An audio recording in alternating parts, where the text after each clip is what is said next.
একটি ছোট্ট গ্রামে বাস করত এক যুবক। তার নাম ছিল সালমান। সে খুব গরিব ছিল, এতটাই গরিব যে তার ঘরের চাল ফুটো, কাপড় পুরনো আর খাবার ছিল অল্প। ছোটবেলাতেই সালমান তার বাবাকে হারায়। তার জীবনে তখন শুধু একজন মানুষই ছিল, তার মা।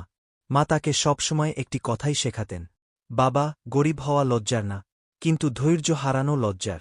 সালমান দিনজুড়ের কাজ করত, কখনো রোদে কখনো বৃষ্টিতে, কিন্তু কোনোদিন অভিযোগ করত না। লোকেরা অনেক সময় তাকে দেখে হাসত, তুচ্ছ করত, অপমান করত। কেউ বলত, এত কষ্ট করে কি হবে, তোর ভাগ্যই খারাপ।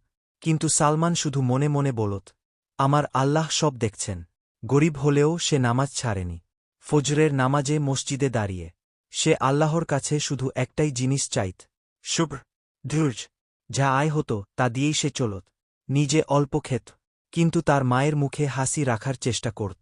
একদিন এমন সময় এলো, কাজ বন্ধ হয়ে গেল। ঘরে এক মুঠো চালও ছিল না। মা চুপচাপ কাঁদছিলেন।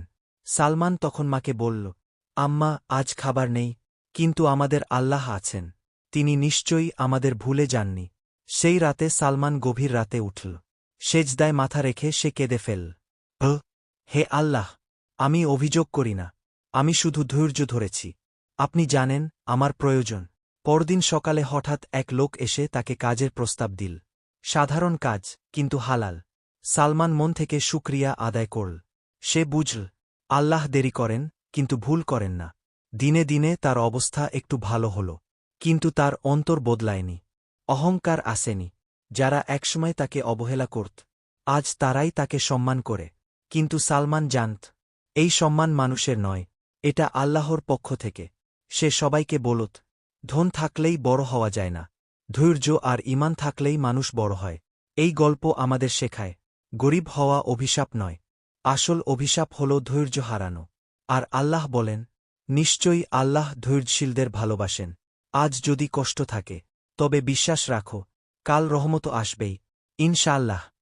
এই ভিডিওটি যদি ভালো লেগে থাকে তো চ্যানেলটা সাবস্ক্রাইব করে যাবেন এবং চ্যানেলটার পাশে থাকবেন। প্রতিদিন এইরকম মোটিভেশনাল ভিডিও এই চ্যানেলটাই পেতে থাকবেন এবং আপনারা দেখতে থাকবেন। আসসালামু আলাইকুম।